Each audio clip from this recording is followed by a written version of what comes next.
Santes. That's I mean, so where far we've he's seen been playing the most a bunch success. of tanks Yeah. throughout the I think regular Emperor's season. breathes a sigh of relief after the last time he had to play the Kennen Renekton matchup. It did not work out so well. So in the end, your prediction of K'Sante was correct, albeit slightly delayed and with a bit of creativity in terms of the champion coming out. Zehen in the jungle, something that's difficult for Razork, especially as you get closer to this first Drake. Yeah, we might have a fight for Scuttle Crab here as both teams are looking to move in. Razork, no flash, crucially.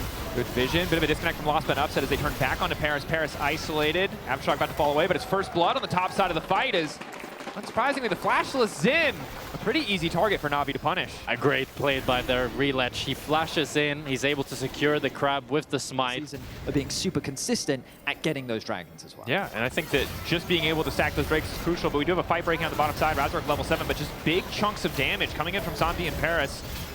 The Sunlight passive from Leona paired with this Corki burst is kind of disgusting. And Fnatic are just weaker 3v3. They're not able to take any fights, even though Razork wants to look for it again and again.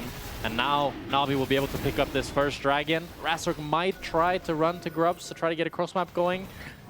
It looks doubtful though. It's just Navi all across the map winning right now.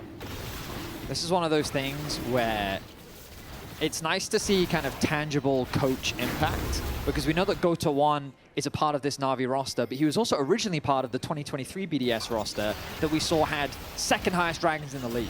Now back then, dragons were a little bit different to what they are now, of course, 3 years ago. But that BDS roster, that roster did end up going to Worlds. They did contest in the finals in spring. And you can see that translating over. This dragon-focused team, you have to imagine, has been impacted by this coach support behind the scenes. And I think you saw it, like, for me, the clearest you saw it was with Navi versus LR, where LR as well, their strategy was just to stack Drakes every single game. But Navi just got the better hand of him and got all 4 dragons that game. And it's just such a tried and tested strategy. It's super easy to execute. It works with any team comp. And when it works, you just choke the opponent out slowly and give them no real opportunity to return.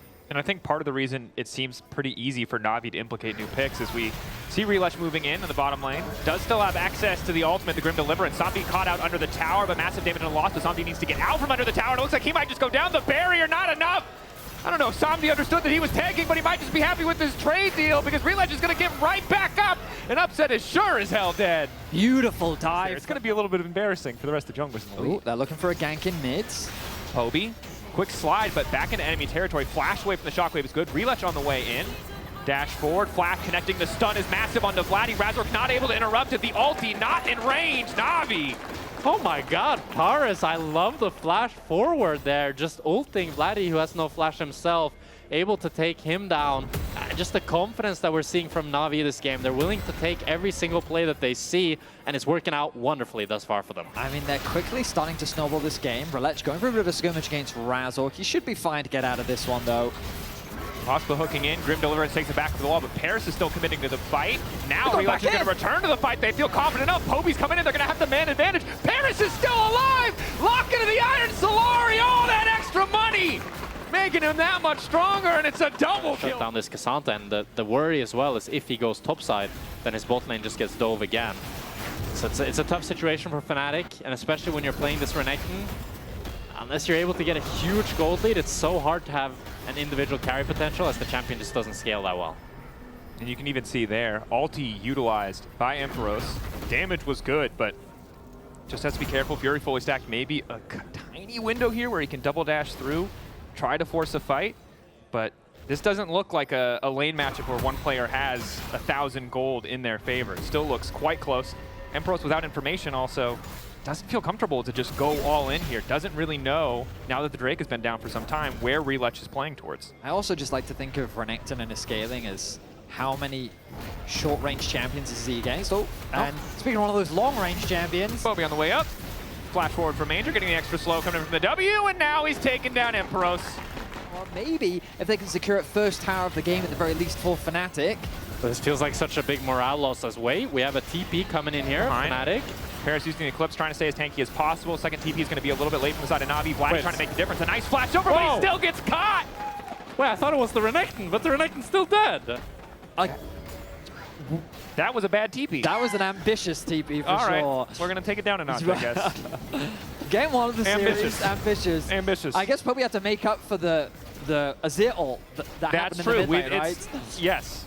You thought you flashed this one. Nope. Scooped you back in. That he did. Guys, Navi, they're replicating the early game success the last time these two teams faced up against each other. Fnatic, however, really going to need to pull a rabbit out of the hat on this one. It's going to be a good fight for Fnatic. And then it's Vladdy. Yeah, the Fnatic stats are... And Navi delivering as expected from the regular season. First in first tower, first in first Drake, first in Drake percentage, first in Herald percentage. Fnatic. They also got a first blood in this game. Trailing in every metric, and that pattern has continued into playoffs. Best of 3 has not been that moment of revitalization yet. Even this is only a single game. These are tough numbers that are being reflected in our first game. I think a great clickbait title is the Fnatic had 0 first Drakes in the whole regular season. And they didn't get a single Drake yet this game, so they're keeping that record up. As now finally it's the Renekton TPing behind. Let's see if they can do something with it. In, follow from Upset now to kill Paris. Poby trying to hold the line underneath the Sun Disc here. Pushback is good, on to 3. Relec now looking to follow. Got to be ready with the Grim Deliverance. Z instantly tries to turn the fight back. Somdi already taking down Upset. 1v1 between Razork and Somdi, but it's Relec versus the world as he wants to keep fighting. The revive not there anymore. They're crucially well timed by Fnatic to find the shutdown. Somdi also not winning out on the 1v1 with the Xin as Razork just keeps going. One more auto to do it. Somdi praying for a miracle. One more auto. It's Somdi! Oh my God! With the big one! Wait, Somdi. No matter what kind of lead you have, it's pretty easy for Fnatic to cut you out. That said, control, Odo said it on the analyst desk. That's what he wants to see for Navi. And for the most part, outside of that play, we have seen it as there's a 1v1 topside, but more importantly, the third Drake now picked up. That said, Somdi, Paris on the top side, completely isolated despite the fact that their team is taking Drake. Bit of a risky gamble. As Upset goes over the wall, he wants redemption. He'll 1-for-1. It's fight night for the 80 carries. His main turret is also going to fall. Navi want to keep fighting for some reason as Relech and Poby are desperate to turn this around, keep the numbers in their favor. They're currently down 1. Relech is powerful. Grim Deliverance there. Wants to finish off Razork. Doesn't quite hit with the Dark Glaive. Needs to follow up. Poby with an instantaneous pushback. Could be enough. Shockwave from Vladdy is good, but the damage really isn't there. Soldiers don't care about the vision. Rush towards the dragon. They now have control, and here comes the TP. TP behind. Hook onto Paris. Fnatic want to turn. Poby has been locked up. Emperos now trying to follow. Relech wants to make the difference as Lost gets lower and lower. Main turn to the entire team. Razork zoned away. Razork down. The Dragon still standing as Emperos tries to make the difference, but he's been forced back. Poby to pick up the kill. Relech still standing. The revive coming in. Navi devastating Fnatic in the fight as they set their sights on the soul. And Relech does so much damage in the back lines there and buys so much time with the revive. This is now dire straits for Fnatic. But a super clean game overall for Navi. Again, credit to Navi for not getting too caught up trying to force their way in initially on that play. Because, as you highlighted, Vladdy was in a great spot for the Shockwave. If they had tried to force through that choke point, they might have lost. They waited, they took the time for the TP, and now well rewarded for it. Not looking to make the same mistakes the last time we saw these two teams play, even if they did maybe fumble around the top side a little bit earlier. That has really been the only difficult point. There is. But Navi can just continue playing it slow, letting the Nash do the work for them. They can get this bot inhib, and then look to recall and play mid and top. Flashes also not too far off. And instead say, no, we just executed poorly game 1. We just need to run it back. You already know they're doubling down. Come on, it's Fnatic. Seems like that's probably the call as the ulti's going to come out. Grim Deliverance is a Grim Escape here for Relech. Nice to be on 1 or 2 of his deaths might have been sloppy, but the early play... You play... gotta do Leona, come on. You gotta play like a champ. The early play, incredible, especially compared to what we saw from this player last year. Certainly a huge development arc for him, and now in this entire Navi lineup is... Look, we're running out of things to say, so thank God they're going to start fighting, because this should just be the final push for Navi. It is best of 3, though. Maybe they don't want to take any risks, tutorial style. It's best of 3, so they don't want to win too fast. Oh, as a fight happens. Hold that thought as Razork now going to backline. Nice shockwave to follow, but the solar flare on top stops any potential follow-up to the jungle top of Fnatic. In the meantime, Upset's been entirely split away from the team. He just can't even auto-attack. It's a double kill for Relech. Mainter has isolated somebody else. I didn't even see who, and frankly, it doesn't matter. Navi in game 1, 11K ahead from start to finish. They have been dominant here.